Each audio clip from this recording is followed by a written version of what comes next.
आपने भी देखा होगा कि बुद्ध परंपरा में बौद्ध लोग ज्यादातर नॉनवेज खाते हैं।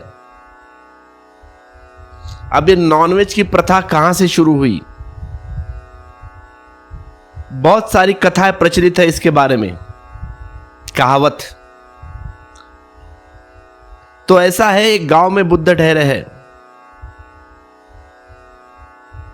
एक भिक्षु भिक्षा का पात्र लेकर लौट रहा था वापिस संघ में, और वहीं पे जहां से जिस रास्ते पर वो लौट रहा था उसके ऊपर एक चील मांस का टुकड़ा लेके अपने घर लौट रही होगी, और गलती से वह उस चील के मुंह से मांस का जो टुकड़ा है वह छूट गया और वह नीचे जो भिक्षु चल रहा था उसके भिक्षा पात्र में गिर गया।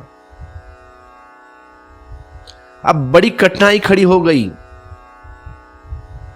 क्योंकि बुद्ध कहते थे कि मांस नहीं खाना है, और बुद्ध ने यह भी कहा था कि भिक्षा पात्र में जो भी मिला वह ले लेना, उसे अस्वीकार नहीं करना है।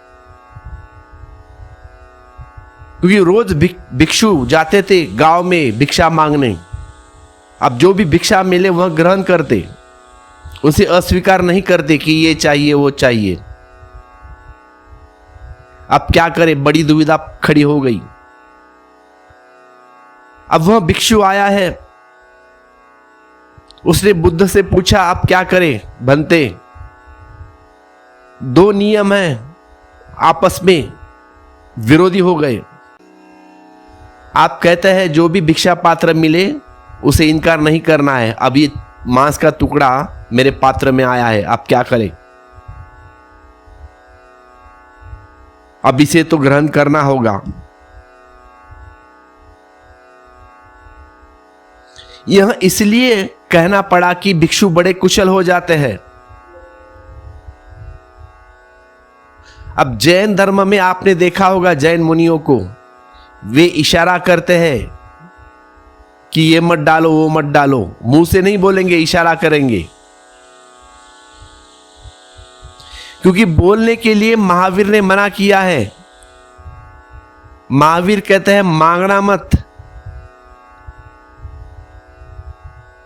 तो लोगों ने शुरू कर दिया इशारा कर देना, यह डालो यह मत डालो, ये ज्यादा डालो ये कम डालो, लेकिन मुंह से नहीं बोलेंगे। अब ये तो आखिर में बेईमानी हो गई।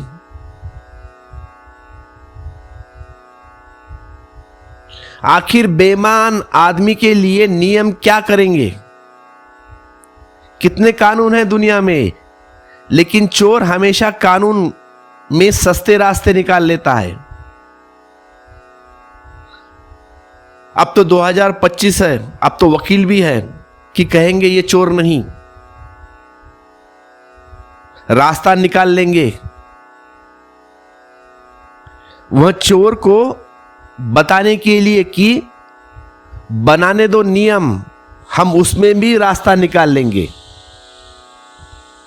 क्योंकि हम बैठे हैं यहां पे डिग्री लेके लॉ की, तुम घबराओ मत। आदमी के मन में तर्क है, वह भी वकील है, वह रास्ता खोज लेता है। अब यह भिक्षु आया है,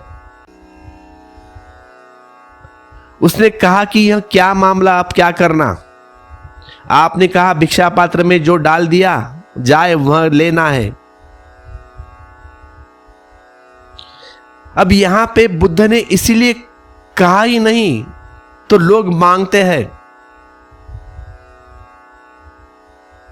और बुद्ध का भिक्षु भिखारी हो जाता है, भद्दा है। भिक्षु भिखारी नहीं है, वह कोई मांग नहीं रहता कि दे दो भला या न दो तो भला। जो देगा उसका भी भला, जो ना दे उसका भी भला। वह आशीर्वाद दे रहा है, वह आशीर्वाद दे ही देगा, चाहे तुम डालो या ना डालो। और वह हम मांगने लगे तो फिर बोझ हो जाता है। अब किसी के गरीब के घर के सामने खड़ा हो जाए और वहां खीर मांगने लगे तो गरीब दे ना सकेगा तो पीड़ा होगी, और दे दे तो कठिनाइयां हो जाती है, रूखा सूखा। तो बुद्ध ने कहा था जो भी रूखा सूखा गरीब दे वह ले लेना, न दे तो मन में कुछ बुराई मत लाना, विरोध मत करना। इसीलिए बुद्ध ने कहा था। बुद्ध को पता भी नहीं था कि जिंदगी ऐसे है कि अब चली कि वह मांस का टुकड़ा गिरा देगा। अपवादात्मक बात, ऑप्शनल। अब रोज थोड़ी चील आकाश में घूमेगी मांस का टुकड़ा लेके, और कोई भिक्षु जा रहा है उसके भिक्षा पात्र में डाल देगी। ये ऑप्शनल बात है, अपवादात्मक। लेकिन अब उस बौद्ध भिक्षु ने पूछा है कि आप क्या करें। आप कहते हैं कि मांस नहीं खाना। अब इन दो बातों में विरोधाभास हो गया, विरोध हो गया।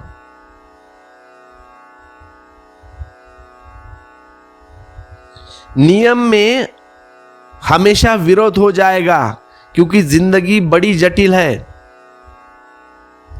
जिंदगी तुम्हारे नियम मानकर थोड़ी चलती है कि तुम जैसा बोलो वैसा चलेगी। भिक्षु मानता होगा नियम, चील थोड़ी मानती है। चील थोड़ी ही कोई बौद्ध भिक्षु है कि बुद्ध के वचन सुनती हो। चील अपनी मौज में होगी, छोड़ गई या गलती से गिर गया, और चील को थोड़ी पता है कि नीचे बुद्ध का भिक्षु है और उसके पात्र में उसका खाना गिर जाए, मांस का टुकड़ा, और उसने जानबूझ के तो गिराया नहीं है, गलती से गिर गया। अब ऐसे संयोग जीवन में होते ही है। सिद्धांत नहीं चलते, टूट जाते हैं। संयोग रोज बदल जाते हैं।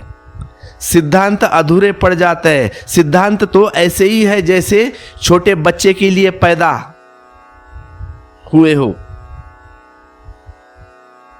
सिद्धांत ऐसे ही है जैसे छोटे बच्चे के लिए कि पैंट कमीज बन गए।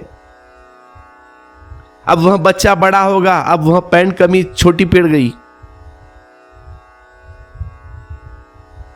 अब क्या करें?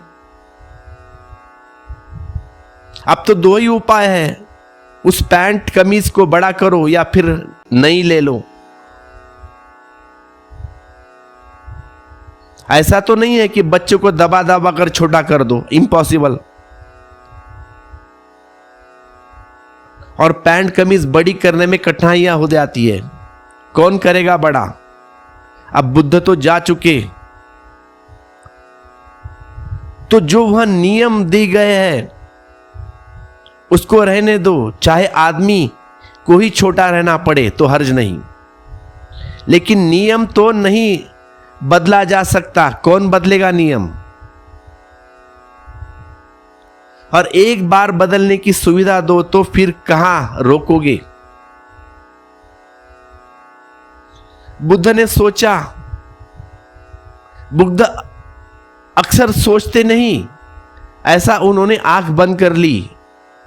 उन्होंने बहुत सोचा कि यह मामला तो जटिल है। फिर उन्होंने सोचा अगर मैं कहूं कि तुम चुनाव कर सकते हो पात्र में से, जो योग्य ना हो वह छोड़ दिए, तो वह जानते हैं कि यह तो खतरा हो जाएगा। तो लोग जो नहीं खाना पीना है वह फेंक देंगे, और जो खाना पीना है वह खा पी लेंगे। और चुनाव भिक्षु को नहीं करना चाहिए। जो मिल गया भाग्य में वह ठीक।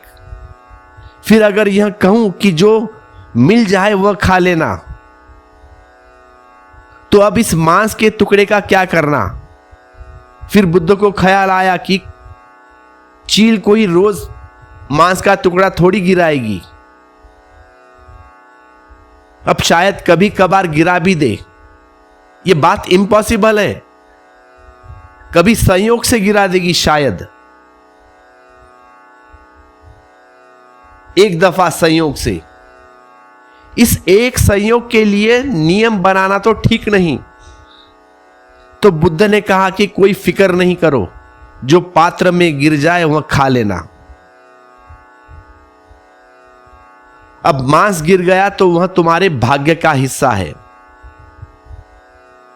बुद्ध ने सोचा न था कि चील रोज मांस न गिराएगी।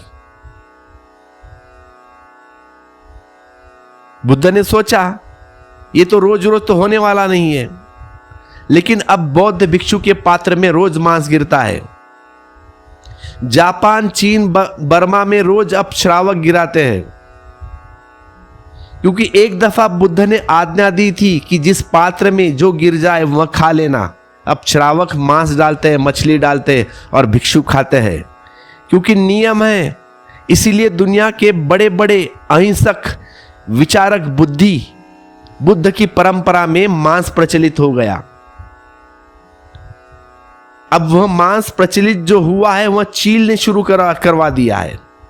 अतः तो होश ही काम आए, बाकी कोई नियम काम में ना आएंगे। इसीलिए यह बात मैंने कह दी आपको, क्योंकि मैं जानता हूं अगर तुमने तोड़ना ही है तो तुम तरकीब निकालोगे इसमें, तो तोड़ने का भी तुमको कष्ट क्यों दे, और तोड़ने से ज्यादा अपराध का भाव पैदा होता है। और वह कौन पैदा करना?